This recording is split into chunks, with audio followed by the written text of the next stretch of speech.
खामोशी चाहिए होती है किसी ख्याल को सोचने के लिए, किसी सोच की तकमील के लिए खामोशी चाहिए होती है।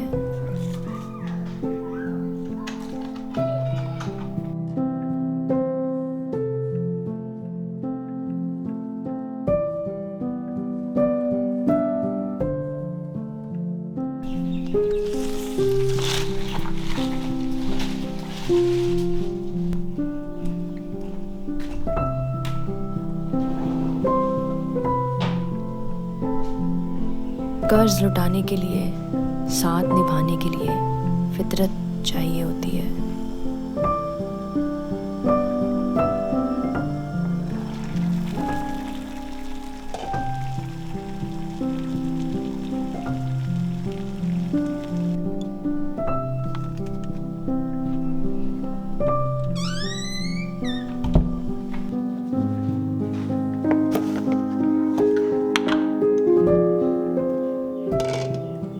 बात को बढ़ाने के लिए या यूं ही छुपाने के लिए मेहनत चाहिए होती है।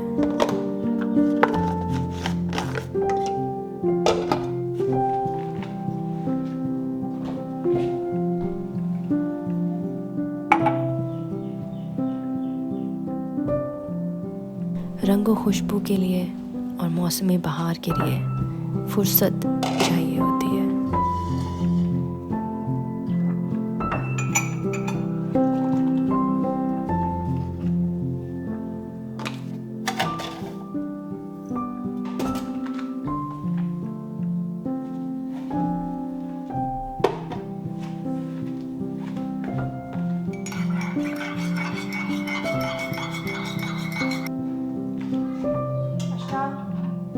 चाय ले लो।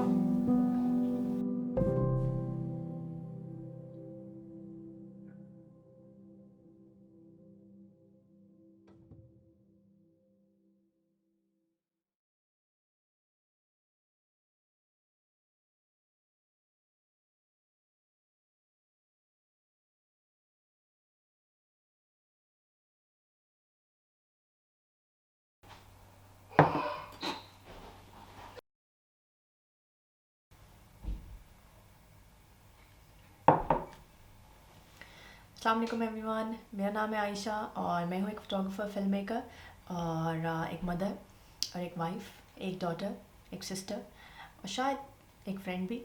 पता नहीं, अपने दोस्तों से पूछूंगी कि कैसी फ्रेंड हो। एनीवेज़, ये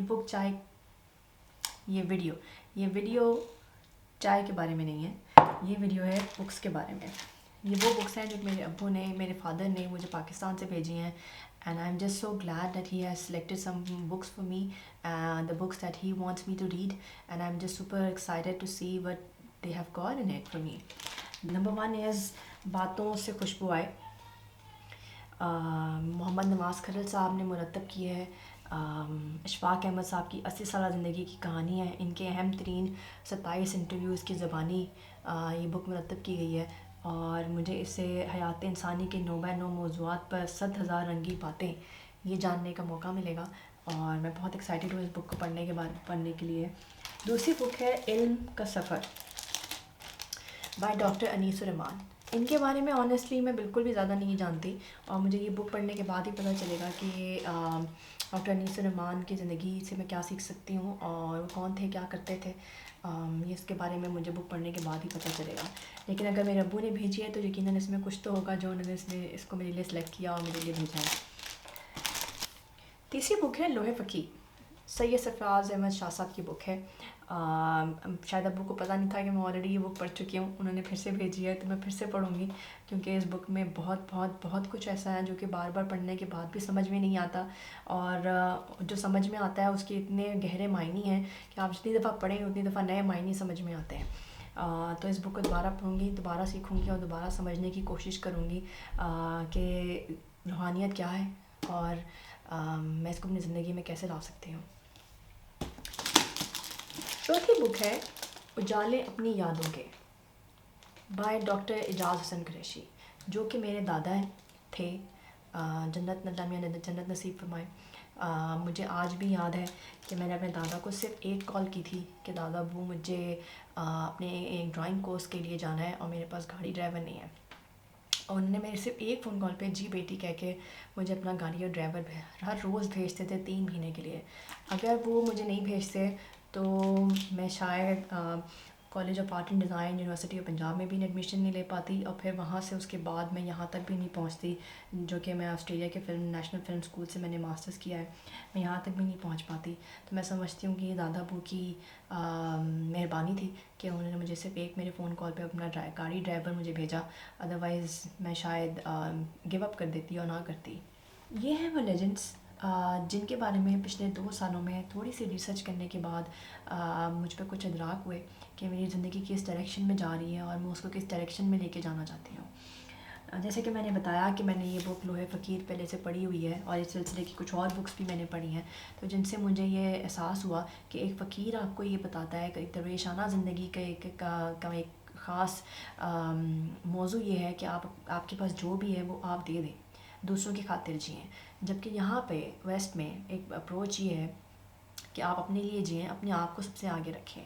ये दो कम्प्लीटली टू डिफरेंट हॉरिज़न्स हैं लाइफ के, जिन अप्रोचेस जिन फ़िलासफ़ीज़ के ऊपर लोग चलते हैं, और मैं भी चली हूँ। मैं इन अप्रोचेस के ऊपर I am a nobody to tell you which approach is right, but all I can do is to share my experience of living these two philosophies in different phases of my life. For the most part I have lived an ignorant life. मुझे नहीं पता था कि ये philosophy किसे कहते हैं, फ़लसफ़ा क्या है, तो मुझे ये कैसे पता होता कि इन दोनों फ़लसफ़ों में क्या फ़र्क है और इनके कॉन्सिक्वेंसेस लाइफ में क्या होंगे। And I feel the more I grow, the more I realize that in these grand scheme of things, I know nothing.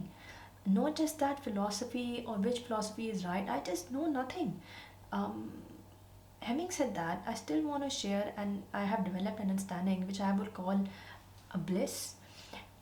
The point, anyhow, is not to figure out which approach is right. It's just to understand the two philosophies and being conscious of all that we do. It is now that when I look back, I see myself trying to make people happy while I was neglecting myself. The worst part was that I was not aware of this. Interestingly enough, this is also the best part of living this phenomena, because when you just do not know the ins and out of doing anything, then you can just do it because this is just who you are.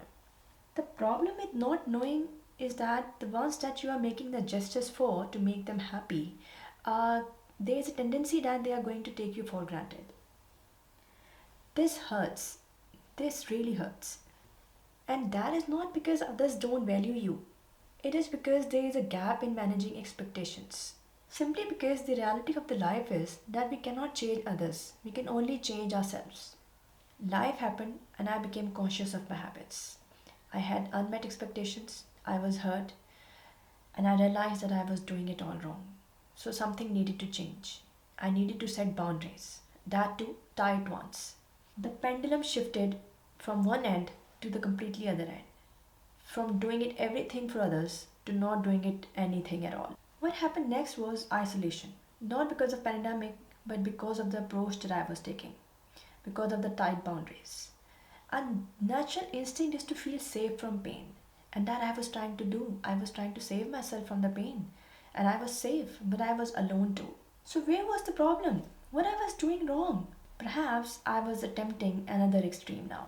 I was conscious though, just not happy with the outcomes of this approach.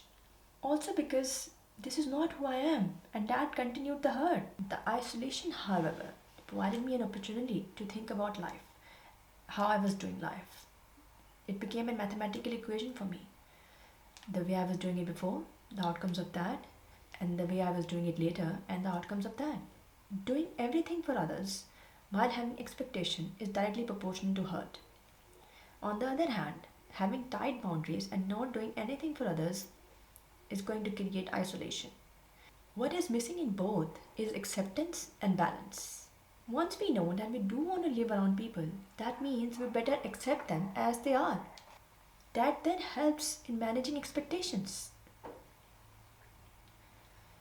You know that you're doing something for others just because you want to, not because you want them to return something.